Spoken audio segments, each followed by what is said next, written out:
Have you ever been in a park and you're trying to get somebody's attention, you're trying to talk to them, and it's just not working? Or have you been in a grocery store or the mall or a crowded room and you're trying to have a conversation and it's just not happening? Yes. The problem is there are too many distractions and there are too many barriers to good communication. My name is David Wilson. I'm a pastoral counselor, and tonight we're going to talk about making that connection to enable good listening, good connection, and good counseling.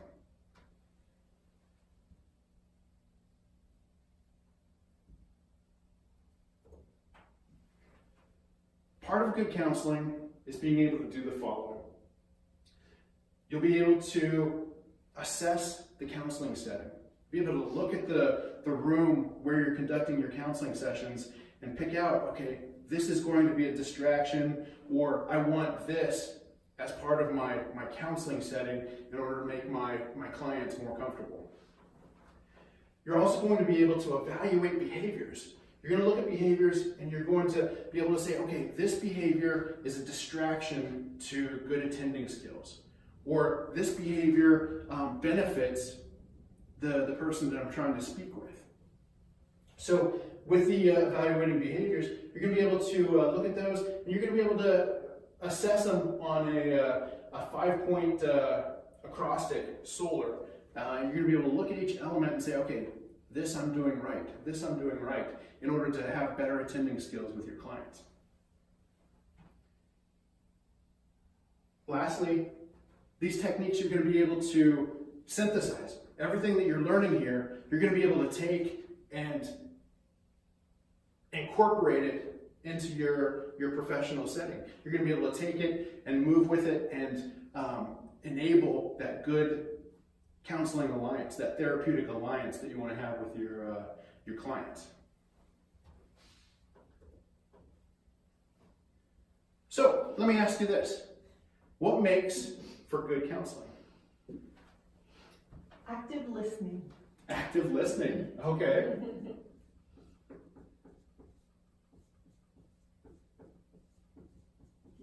What else? Being able to read how a person is feeling as they're speaking. So attentiveness, I guess.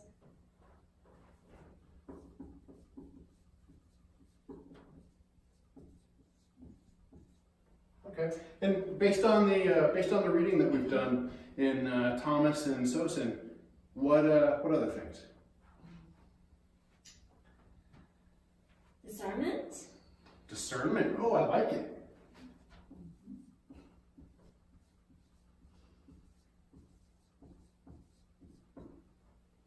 Good. What else?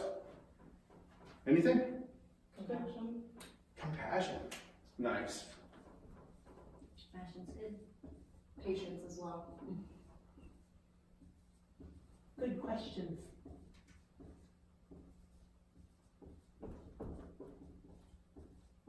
Excellent. So there's a model that we use, and based on Thomas and Sosin, this model is a piano stool, and it has 3 legs. Now, the 3 legs are the person of the counselor, so the personal attributes, the counselor's philosophy and theory, and the counselor's knowledge and skills. Now, where do these things that you have here kind of place on that model? Knowledge and skills. Knowledge and skills, okay. Where else? I mean, I guess you could place them in the philosophy and theory as well. I mean, they kind of go all in all. They cover the attributes of the counselor. They cover the philosophy and theory because you would enact them in how you're interacting with the client, and it would go with skills because they're things that you learn to work with your client. Absolutely. Absolutely.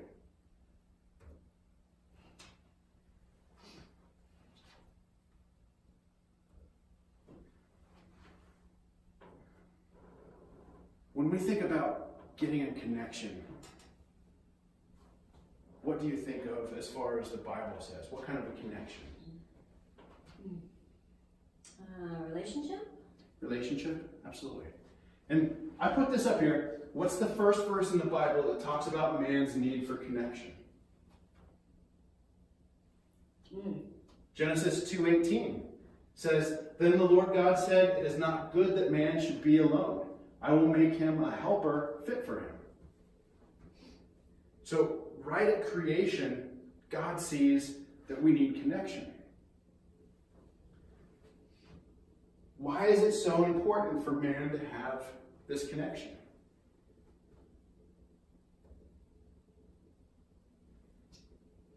Because we were built to be intimate. He built us to be intimate with him, but on earth, we need to have people around us as well. Absolutely. Okay. I think we have something that's in us that longs for the connection and the belonging and to love.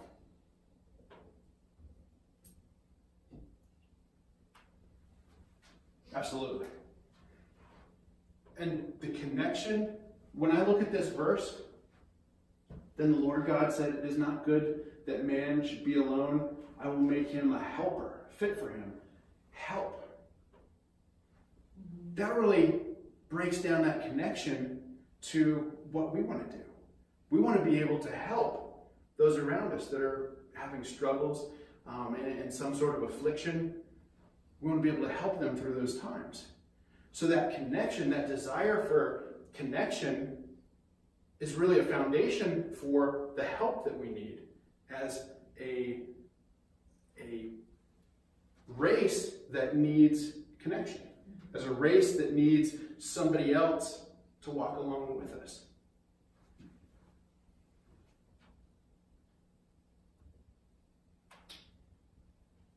So, one of the things to talk about is just the personal skills a counselor would have to build good rapport.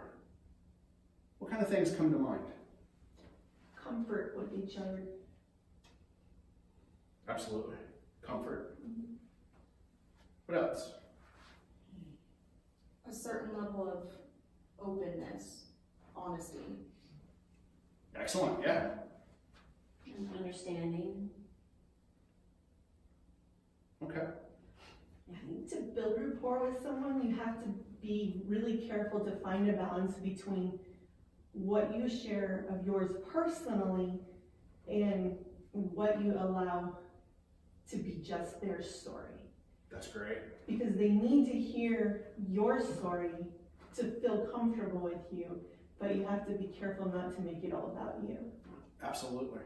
Absolutely. Because really, as counselors, we're walking along beside them, but we're not becoming them, right? We're not taking the lead. We're not taking the lead. Absolutely. Very good. So, to build good rapport, what we want to do in order to really maintain or establish and maintain that therapeutic relationship, we have to create a safe haven. We have to make this place safe. We have to make us safe. The skills that we use to communicate with our clients, those skills need to show that we're a safe person to talk to. The environment that we're in, where we're talking, has to be a safe environment for them. Trust. Trust, absolutely. Absolutely. Non-judgmental feedback. Absolutely. Absolutely. And we'll talk about that in a few minutes, but that's wonderful. Absolutely. So, along that, create a safe haven. Also, establish a presence with the counselee through active listening. Oh, look at that. Somebody read the text. And lastly, communicate empathy. We'll talk more about empathy towards the end of the lesson tonight, but it's so important to be able to understand ourselves in order to then learn about the counselee and understand them. But don't you think it's important to be careful with that empathy? Not to say words like, I understand what you're going through, because that can be hurtful to people when your situation's not exactly the same as It theirs. can come across as almost condescending. Absolutely, absolutely. We'll talk about that in just a little bit. So, how does building rapport help us reflect Christ in the counseling room? Christ was known as a counselor for men. He was always compassionate, loving, there. He was a good listener. And so as we reflect those things, we are reflecting Christ. And we're bringing him, I mean, if we have him in us, and we are reflecting him in the room. Absolutely. I love what Thomas and Sosa said here. The ability to offer the power of a godly presence that requires that we be fed at God's table. If we want to represent Christ, we have got to have a relationship with him on our own. We've got to be in our prayer closets. We've got to be on our knees in prayer, in the Word, and truly seeking him in order to be a reflection of him in the counseling room.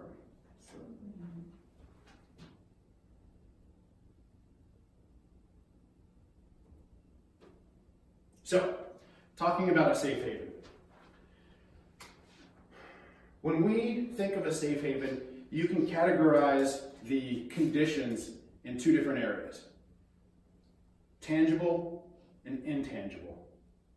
Now, what do you think would fall in the tangible category?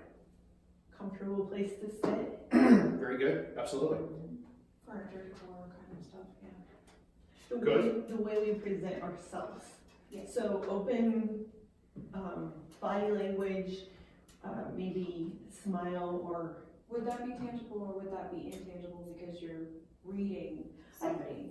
Like if you were making facial expressions to what I was saying, I would say my interpretation of your facial expression might be intangible. Okay. I see that. Yeah, and that's in line with the text that we have as well. Those personal attributes are more on the intangible side. For the personality characteristics, those are on the intangible side. But good line of thinking, absolutely. So, what's one of the biggest things? Every time we have a new client, what's a form that we fill out? Or we have them fill out? Confidentiality. Confidentiality. If you're going to see a counselor and you want to talk to them about your problems, you don't want that going anywhere else. Right. So privacy is probably one of the most key tangible conditions for a safe haven. Also, distractions. You know, we talked about making that connection a little bit ago. What about other distractions in the counseling room? No one should be knocking on the door while you're in A counseling. quiet space. Yeah, Quiet space, right.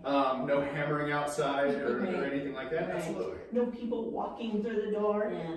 You know. You know, you have the noise, the white noise, or whatever they call it. Mm-hmm. We usually have that on the door, you know, by the doors, so that I've no one seen can fish hear. tanks too, so you have like the bubbling water noise Yes. or whatever. Mhm. Absolutely. Also thinking about tangible conditions. You don't want it to be too hot or too cold, so distracting. So all they're thinking about is how shivery they are, or Absolutely. Naturally, That can make you're you more kind of probably tense. nervous anyway, Yeah. so there's a natural tendency to kind of shiver out of nerves anyway Yeah. and to sweat. So either way, keep comfortable temperature and offer Absolutely. them water. And yeah, absolutely. And Thomas and Sosin talk about that comfort factor as being a condition of a safe haven. If it's too hot, if it's too cold, if you're sitting in a chair like this for a 45-minute session, it's probably not going to be very comfortable. Nice couch and pillows and maybe some kids' toys if there's kids, if you're counseling kids or whatever. Absolutely. Now, what if you come into a counseling room and there's just stuff all over the place? That makes me anxious anyway. I can't even go in my prayer room if it's cluttered. So cleanliness Yeah. is a condition of a safe haven as well. Absolutely. Scents would be, I would say, a big deal too, because you don't want to have overpowering scents, but you don't want it to be unwelcoming. Absolutely, yeah, too overwhelming, if it's, You walk in and the whole place yeah, smells like spray Starbucks. or a diffuser or whatever the case might be, candles, if it's too overpowering, it's gonna put people off. And also the way people are greeted is really important. They need to be made to feel welcome, because as soon as they walk in the door, they might not be in the counseling room yet, but that already should be a safe haven. Absolutely, So, absolutely. Okay, one of the other conditions of tangible safe haven. What about the way we dress? Yes. Decently, not making the person feel uncomfortable. You don't know what the situation is that they're coming to talk to you about. It could be something, related to sexual abuse or whatever, and it could make them completely uncomfortable to see even your shoulder or your elbow or whatever. So, making sure to wear layers or to dress decently would be and nicely. You want to be composed and Absolutely. And in the professional counseling setting, do you want to come see a counselor that's sitting there in the chair with his flip-flops on and Bermuda shorts and a tank top? Not necessarily. I mean, it Not could. unless I'm in the Bahamas. For me personally, no. along those same lines, it is important in many settings for male to counsel male and female to counsel female. Females may not be comfortable with a male. That's true. That's very true. Okay, so let's switch tracks. Let's go to the intangible. What are some intangible qualities or conditions that make for a safe haven? Then we talked about our body language already. Body language, absolutely. Tone of voice. Tone of voice. Okay. In a general sense, what about our respect for the counselee? Yeah. Because you have somebody that maybe has a drug abuse problem, and you have a personal issue with something going on in their life, but you still have the capability and the necessity to show them respect and show respect for the situation that they're in. I've had counselees that were going back to jail because of some sort of an offense. You still have to respect them and understand the plight. And you can say, I would never be in that situation because I wouldn't have done that crime and I wouldn't be going to jail. But they have true issues that they're experiencing that you have the capability to reflect Christ into their life. That's the non-judgmental part. So Absolutely. would that fall in line with, how would you conduct in a situation like that? Do you speak the truth in love in that kind of a sense, or is it kind of a feel the situation out, say what you need to say? You're saying I can feel the situation out. It depends on a lot how long, what kind of rapport you've built with the counseling. I'm sorry, this is your class. No, that's straight out of the textbook, so that's good. So it depends on how long of a relationship you've had with them, how far into whatever they're dealing with.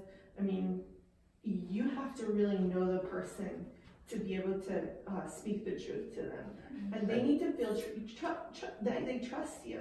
Absolutely. And that is a great point. What Angie's saying is absolutely true. And you cannot get to that point of confrontation, which is one of the skills that we learn as a counselor, Right. and we'll cover it later on in the text. That confrontation skill, you can't use it if you don't build a connection. The connection that you build is fundamental to being able to use the intervention skills. It's kind of like a friendship. A friendship that's just a week old is going to be different than one that's a year old. Absolutely. Absolutely. You can get away, or not saying get away with, but you can, There's a little more flexibility. there's some flexibility with what you're able to say and speak. Absolutely. And really that goes to another point, acknowledging the situations that they're in, and if we're counseling, are we going to be giving them directions? Are we going to say, well, you need to stop doing this? No. We're there to sojourn with them. We're not there to give them direction, because that's not giving them any ownership of the healing process, But to right? help them find come to their own Their conclusion way. of what Exactly. they're To their doing. direction. Absolutely. Yeah. What about going into a situation with your own bias? And what you're listening for is just confirmation of what you have already made up your mind about. Watch your face. Your facial expressions, absolutely. Right. But that's one of those things we really have to look at ourselves and say, that's a prejudice against people that have issues with drug abuse, or that's a bias I have with this type of counseling scenario. And I need to check that at the door in order to be a good counselor to that person. But don't you think that if you have that kind of bias and you feel like you can't check it at the door, that you should help them maybe find another counselor? Absolutely. If there's, and that's one of our professional responsibilities. If there's an issue like that we can't overcome, it's our duty to help refer them to another counselor. So It can you be know a- when you hit your limit. Active listening, one of the things that we talked about earlier, and really it's one of those counselor skills. Active listening helps us receive and respond to the entire message that the counselee is trying to give us. How many times have you been talking to somebody and before they even have the sentence out of their mouth, you want to respond with, oh, you should. We're all guilty of that, right? You're thinking about your response to them before they're even finished. And that's excellent. That's straight out of your text. Right. Thinking about the response to what they're saying is not attending to what they're trying to convey. That could go for any relationship, really. Yeah, it truly can. And honestly, these skills are applied everywhere, not just in the counseling room, but with every conversation, with every connection that you have. You can use these skills in order to really deepen the connection and the fruitfulness of the relationship. So, which leads into the next point. Active listening helps us get to the deeper issues. Somebody comes into the counseling office and they start talking about something that might be just a surface thing that they're testing the waters with. But your active listening, it can prompt you, they tell you a certain story and you say to them, I feel like there's something else you want to tell me about. I feel like that's just kind of a side issue. Scratching the surface. Scratching the surface, absolutely. So it'll lead you into a deeper conversation with them to get at the root of the problem that they have. Kind of goes with the tentativeness too. Absolutely, absolutely. Also, helps the counselee listen to themselves. When you're actively listening to the counselee, the client, they're saying these things to you, and they're watching you. When they're telling you about their lives, they're watching you. So if they tell you something, and maybe you lift up your head and you put your finger to your cheek or something like that, they're like, okay, rewind. I just said this. Wow, I just said this. And I've had people, sorry to interrupt you, I've had people say, I can't believe I just said that. I wasn't even thinking that. Also, active listening includes repeating back what they've said, and sometimes that So they helps know them, you're listening and not just sitting. yeah, that helps them Absolutely. hear it as well. Absolutely. So And that's one of the skills we will talk about later in the text. Being able to paraphrase, being able to summarize, all of those skills promote that active listening and show the client that we care about them and we're truly, I'm in tune with what you're saying. truly in tune with what they're saying. Absolutely. We talked about this earlier. That active listening, it earns us, the text says the right. It earns us the capability, I believe, to engage the client on certain issues and in a lovingly and caringly way challenge them.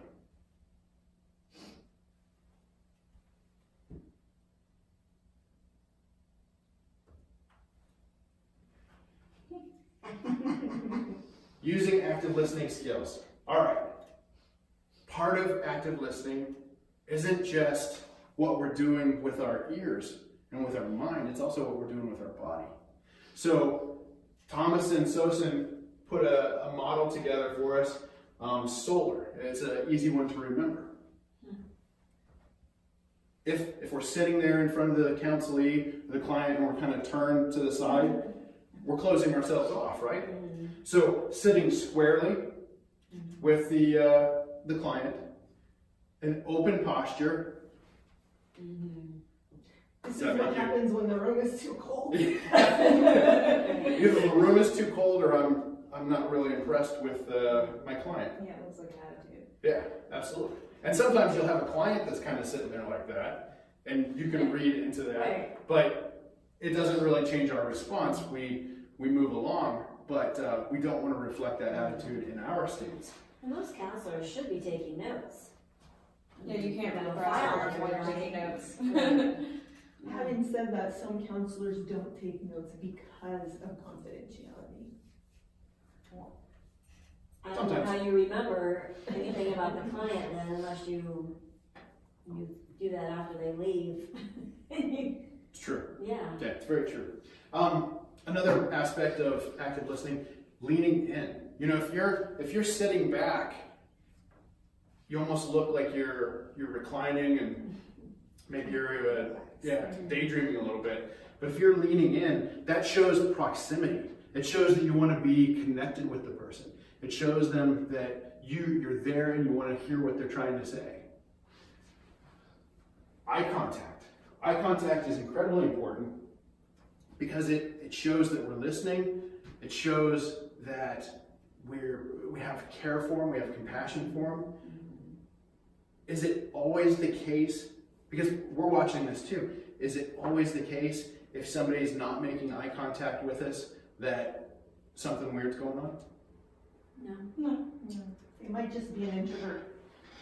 Very true. Very true. So North American cultures, for the most part, see maintaining eye contact as the norm, but some subgroups within North America, Native Americans, some Asian cultures, eye contact with an elder is a little more forbidden. Not forbidden completely, but to maintain it like we normally maintain it is considered offensive.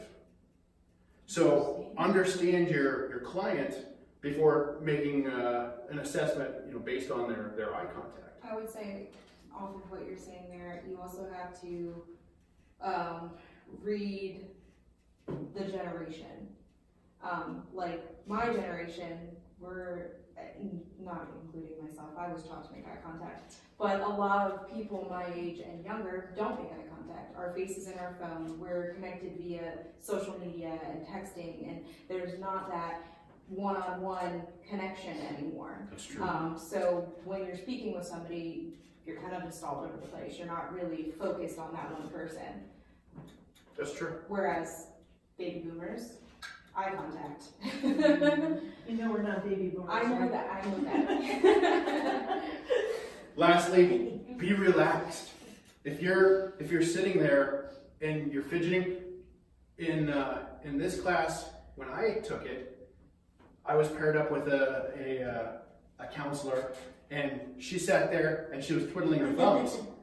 And the instructor, he actually said, "What's going on there? If you're tapping your hand, if you're nervous, people are going to see that. So be relaxed." Showing empathy. So this is another part of maintaining that connection and building that connection. When we're talking to the client, we have to be able to show empathy. And empathy isn't thinking about them, it's thinking with them. It's coming alongside and hearing the message that they're trying to tell you and getting to understand it, asking them questions so you understand it better, but moving with them and thinking with them. Okay? So we use the acrostic empathy. Like we said earlier, explore yourself. Know the personal bias you might have. Know what's going on inside you. When somebody tells you a story that you relate to, maybe what happened to them happened to you as a child, or you have familiarity with what's going on, that does something inside you. Recognize that, acknowledge that, and then be able to move from that. Because next we want to move into the counselee's internal world. We want to understand where we're starting from and be able to step into their world without bias, without judgment that might come from ours. So we want to be able to step into theirs and communicate with them and not have all the junk that we might bring to the table normally. Personalizing the counselee. Understanding them as a person. You know, the counselees that we get that maybe have a drug issue or something like that, this isn't in a vacuum. There's a bunch of stuff that happened in their life that contributed to this. Assessing the nonverbal as well as the verbal. So how are they presenting themselves? Are they guarded? Are they relaxed when they talk to you? Do they seem really nervous, agitated in some way? Something to pay attention to. Translating their message that they're giving you back to them. An example, you could say, you know, somebody's talking to you about an issue they have with their spouse or an issue they have with their brother or sister. You can translate it back to them and say, you feel angry because you expect this and this. So being able to translate that back to them and say, you know, this is what you're feeling because of this. And most importantly, when you translate that back, hear them to see if you're correct. And if they say no, or if they give more feedback, yield to that feedback. They're the expert of their mind and their heart. The customer is always right. The customer is always right. Okay. Oh. You're paired up in teams. What I want you to do is the two of you turn your chairs that way. So you're facing away from it. Just to make sure it's still.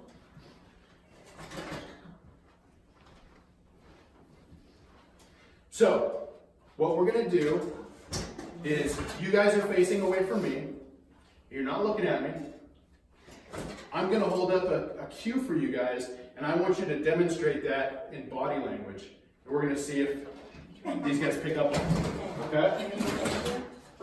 What's that?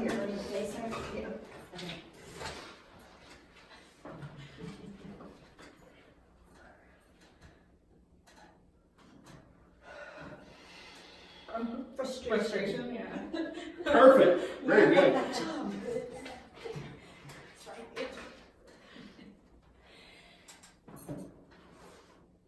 Nervous? Tense. Good job. Tense. Breaking your jaw. How do we model this? Exhausted. Hot. Overwhelmed. Bored. You're not doing anything, I don't know. Interested? How do we model this? Loving. Caring. That's close. That's very close. Warmth. Oh. You're being warm. Model warm.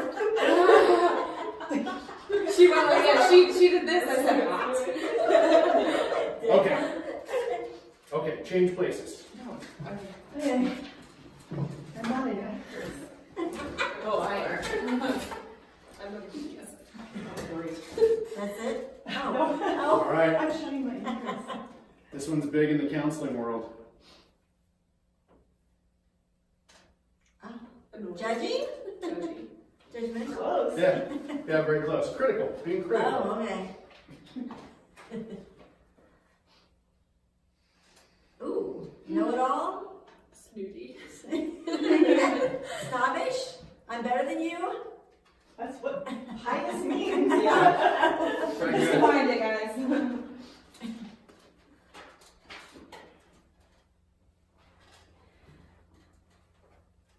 Open? Oh! Excellent job. What did you do? Because you modeled all of solar. She squared her posture.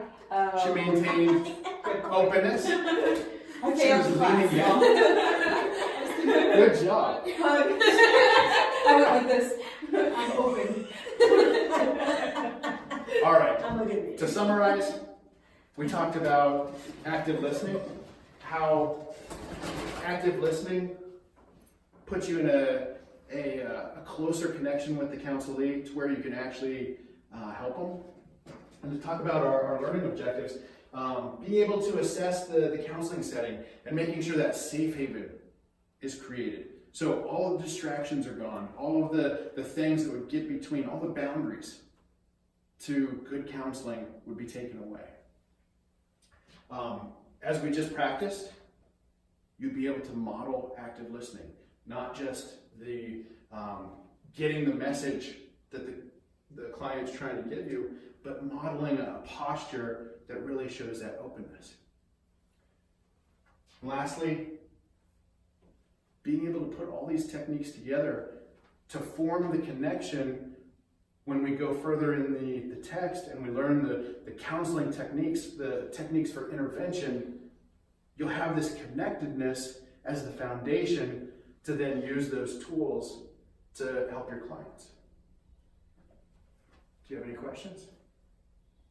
No, great job. You covered it. Yeah, Thank you very much. thank you. Like that? Yep.